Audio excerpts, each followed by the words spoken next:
আসসালামু আলাইকুম। বাসায় ১ কাপ চিরা ছিল। সেই ১ কাপ চিরা দিয়ে আজকে আমি এরকম ক্রিসপি আর মজার একটি নাস্তার রেসিপি বানিয়ে দেখাবো। বিকেলের নাস্তায় কিংবা মেহমানদারিতে খুব ঝটপটভাবে আপনি বানিয়ে নিতে পারবেন এই মজার কুড়মুড়ে নাস্তাটি। খেতে কিন্তু অনেক বেশি মজার আর ঘরে থাকা সামান্য উপকরণেই আপনি বানিয়ে নিতে পারবেন। নাস্তা বানানোর জন্য একটা বাটির মাঝে নিয়ে নিব ১ কাপ পরিমাণ চিরা। চিরাটাকে আমি চালনি দিয়ে একটু ভালো করে চেলে নিয়েছি। চিরার মাঝে কিন্তু অনেক রকমের ময়লা থাকে। সেটাকে আমি বেছে চালনি দিয়ে খুব ভালো করে চেলে ফেলে দিয়েছি। এখন আমি এখানে পরিমাণ মতো পানি দিয়ে দিব। পানি দেওয়ার পর হাত দিয়ে এভাবে কষলে ৩-৪ বার পানি ফেলে তারপর আমি চিরাটাকে খুব ভালো করে ধুয়ে নিব। চিরাটা কিন্তু প্রথমে পানি দিলে অনেক ময়লা বের হবে। যতক্ষণ পর্যন্ত না একদম ক্লিয়ার পানি বের হয়, ততক্ষণ পর্যন্ত আমি খুব ভালো করে ধুয়ে নিব। আমি ৩-৪ বার পানি পাল্টিয়ে তারপর চিরাটাকে ধুয়ে নিয়েছি। চিরাটা ধুয়ে নেওয়ার পর একটা স্ট্রেনারের উপরে আমি ১০ মিনিটের মতো রেখে দিয়েছিলাম। ১০ মিনিটের মধ্যেই কিন্তু চিরাটা একদম নরম হয়ে গিয়েছে। নরম হয়ে যাওয়া চিরাটাকে একটা বাটির মাঝে নিয়ে আমি হাত দিয়ে খুব ভালো করে চটকে নিব। চিড়াগুলো ১০ মিনিট ভিজিয়ে রাখার পর যদি মনে হয় যে চিড়াগুলোর ভিতর দিয়ে এখনও শক্ত, তাহলে উপর দিয়ে আরেকটু পানি দিয়ে ৫ মিনিটের মতো রেখে দিবেন। তাহলে কিন্তু একদম নরম হয়ে যাবে। চিড়াগুলো ভালো করে চটকে নেওয়ার পর এখানে আমি দিয়ে দিব ১.৫ কাপ পরিমাণ সিদ্ধ করে রাখা আলু। আর আলুটাকে আমি খুব ভালো করে গ্রেট করে নিয়েছি। এখন আলু আর চিড়া খুব ভালো করে চটকে নিব যেন দোনোটা একসাথে একদম ভর্তা হয়ে যায়। এখানে আমি নিয়েছি পেঁয়াজ কুচি, ধনিয়া পাতা কুচি, কাঁচামরিচ কুচি আর সিদ্ধ করে রাখা ১/২ কাপ পরিমাণ দিয়ে দিলাম মটরশুঁটি। সব কিছু এখন আলু আর চিড়ার মাঝে দিয়ে দিব। এখানে আরও 1/3 কাপ পরিমাণ দিয়ে দিয়েছি আমি ক্যাপসিকাম কুচি। এখানে আমি সব রকমের মশলা দিয়েছি 1/2 চা চামচ করে। হলুদের গুঁড়া, ধনিয়া, জিরা, তারপর আমি দিয়েছি চাট মশলার গুঁড়া, গরম মশলার গুঁড়া আর এখানে আমি 1/2 কাপ পরিমাণ কর্নফ্লাওয়ার দিয়ে সব কিছু একসাথে খুব ভালো করে মেখে নিব। লবণ দিয়ে দিলাম স্বাদ মতো। কর্নফ্লাওয়ার দেওয়ার কারণে নাস্তাটা অনেক বেশি মুচমুচে হবে, ভাজার পর অনেকক্ষণ পর্যন্ত থাকবে, নরম হয়ে যাবে না। কর্নফ্লাওয়ারের পরিবর্তে এখানে কিন্তু চালের গুঁড়াও দিতে পারবেন। আমার 1/2 কাপ কর্নফ্লাওয়ারে কিন্তু একদম ডোটা পারফেক্টভাবে রেডি হয়ে গিয়েছে।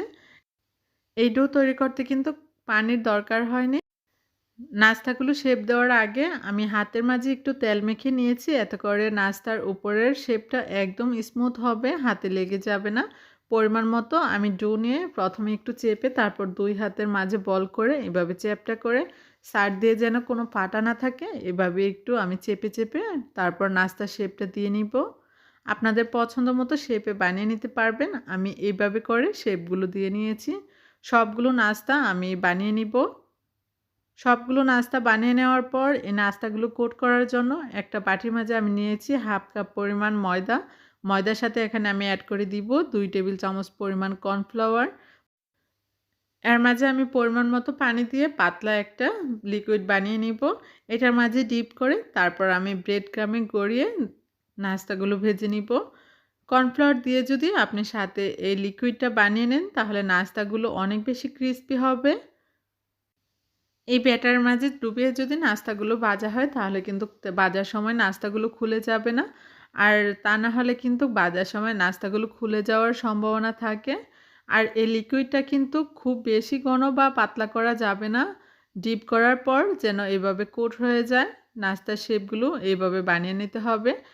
লিকুইডের মাঝে ডিপ করার পর এখন আমি ব্রেড ক্রামের মাঝে গড়িয়ে নিব আর খুব ভালো করে গড়িয়ে নিতে হবে যেন নাস্তার চারপাশে খুব সুন্দরভাবে কোট হয়ে যায়।